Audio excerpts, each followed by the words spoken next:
Hi, I'm Steve Wells and this is our series on Set for Life, applying simple energy techniques to enhance your life and help you to achieve your positive life goals. And so today I want to encourage you to, if you haven't already, to get started and give the tapping a go. And the best thing to do is to be tapping on the points while you're watching, because this is an opportunity rather than just being passive to get some tapping into your day. You want to use opportunities like this, and we spend quite a lot of time in our modern lives in front of screens, and sometimes that's quite frustrating. It's a really good time to get tapping into your day, but even when you're not focusing on issues and problems, those issues and problems are in the background, and there's a kind of whole lot of stress that's accumulated in our system, and as you're tapping on the points, you're helping that stress to settle down.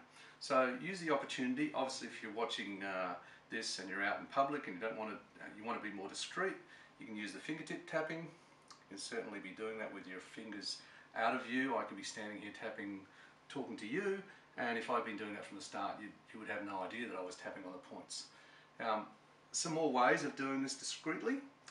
If you happen to be wearing a jacket, which I'm not at the moment, you can actually have your hand in the pockets of your jacket and be tapping on the points. You could also, I've had people in the workshop who have had their arms folded, and I ask them if they're doing the tapping, and they turn around and show me that they are actually tapping under their arms like this. So you can apply the tapping in those situations without having to be seen. Remember, you can just touch or rub or hold the points as well. This is very common to touch or rub or hold this kind of point. So is this, you could just be just like rubbing this area here. I remember when I first learnt tapping, some situations that were quite stressful for me at the time, and I'd go out in public and I would just kind of, just do things like this, and maybe they're a little bit more obtrusive when I think about it now, but at the time they really just helped me to bring down the stress that was in that situation for me.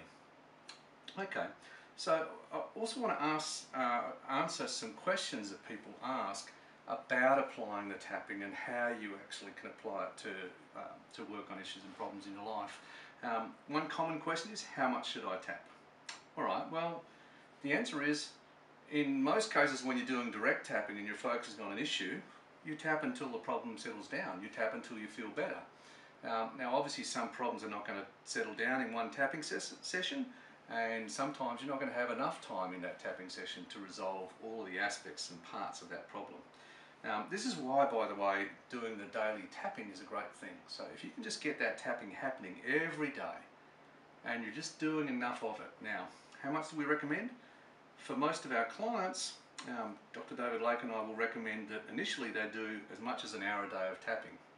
And that hour can be accumulated, doesn't have to be in one great big chunk. It could be 3 minutes here, 2 minutes there, 5 minutes there, 12 minutes there. Obviously, if you have a chance to sit down for half an hour and do the tapping, that's great. Most people don't really find that they have those great big chunks of time jumping into their life. But you know what? We sit and watch television for a couple of hours sometimes, and you can be tapping the whole time just while you're watching. Certain programs that I can think of, if you're not tapping, I think you're crazy. A lot of people are upset about the news. That's a great time to be tapping. So instead of shying away from what's happening in the world, you can see it, but you're not having to react to that in a negative way. You can still actually respond to it without having to have the charges in your nervous system, which are really not going to help you or help anybody. Okay, so now what can we apply the tapping to? The answer is you can apply the tapping to anything which causes you a negative emotion. You can apply it to any tension in the body, and you can also apply it to physical issues. In particular, it's really helpful for pain relief, and you can essentially just tap and put your attention on the pain.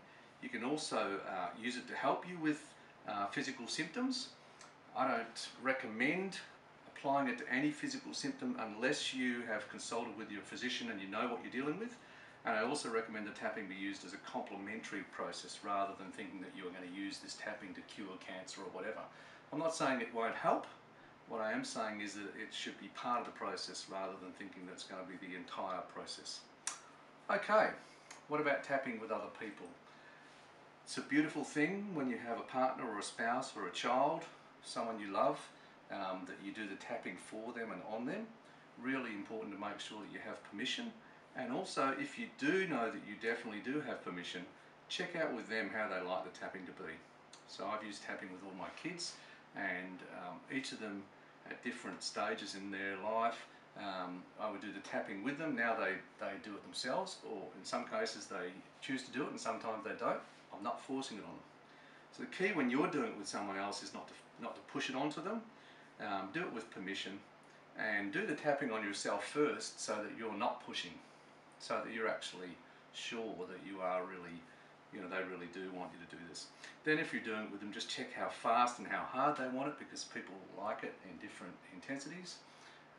And also consider tapping on the finger points, which is less obtrusive for some people than tapping on the head points. Now, if you're going to use it with someone other than a loved one or a child, you do need to make sure that you have that permission and that your license or whatever it is allows you to do that. Alright, the key, of course, always get the tapping happening through yourself and make sure you're applying it on your issues. So if you are going to be using it with other people, you're actually in a clear space. If I'm working with someone, I'm always going to be tapping on myself at the same time as I'm getting them to tap, because I'm going to be clearing my own issues as well. Alright, go away, get the tapping happening, and see you next time.